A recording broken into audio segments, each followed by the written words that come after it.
반갑습니다. 송주준입니다. 오늘 저는 박영수 특검에 대한 이야기를 해보도록 하겠습니다. 최근 들어 박영수라고 하는 이름이 언론에 굉장히 자주 나오는 것 같습니다. 일전에는 수산업자 스캔들에도 박영수라고 하는 이름이 나오더니 최근에는 화천대유 사건에서도 나오고 있죠. 웬만한 사람 같아서는 이런 큰 사건에 둘 중에 하나만이라도 연루되기 어려울 것 같은데 박영수 특검은 자그마치 이관왕이십니다. 개인적으로 저는 좀 놀랐습니다. 다른 사람은 몰라도 박영수 특검만큼은 이런 사건에 연루되지 않을 거다. 저는 그렇게 생각했거든요. 그렇지 않습니까? 박영수가 어떤 사람이었습니까? 특검이었습니다. 특검. 그리고 다른 사건도 아니라 박근혜 전 정권의 적폐 수사를 담당했던 그런 특검이었습니다. 그때까지만 하더라도 어느 누구도 박영수 같은 정의로운 사람이 이런 사건에 연루될 것이다. 아무도 생각하지 못했죠. 몇 년 사이에 박영수의 운명은 완전히 뒤집혔습니다. 국정농단이라고 하는 적폐를 쫓는 영웅에서 오히려 스스로 적폐가 돼서 쫓기는 그런 운명이 되었죠. 박영수라고 하는 사람의 운명이 뒤집힌 것인지 아니면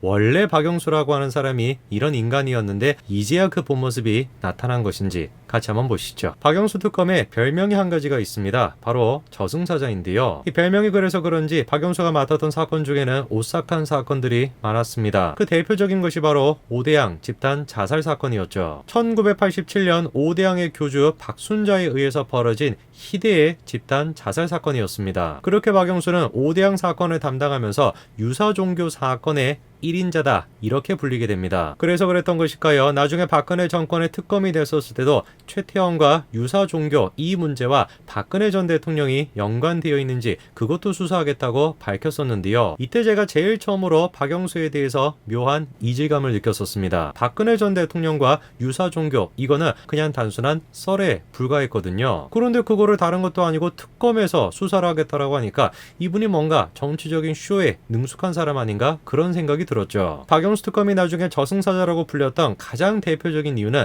재계 인사들을 향한 거침없는 수사 때문이었습니다. SK 분식회계 사건과 현대차 비자금 사건 모두 다 박영수가 수사를 지휘했었고 최태원 회장과 정몽구 회장도 전부 다 구속 기소했습니다. 사실 재벌 총수를 한 명이라도 구속 기소하는 게 어려운데 박영수는 2명이나 구속 기소했던 겁니다. 바로 이런 점 때문에 박영수 특검이 존경을 받았었고 공평무사의 아이콘으로 박영수 특검이 검찰을 떠날 수가 있었죠. 여기까지가 바로 정의의 사도 박영수 특검의 모습입니다. 이제 많은 분들이 모르실 법한 박영수 특검의 이면에 대한 이야기를 해봐야 될 것 같은데요. 노무현 정권 당시에 온 나라를 시끄럽게 했던 한 가지 사건이 있었습니다.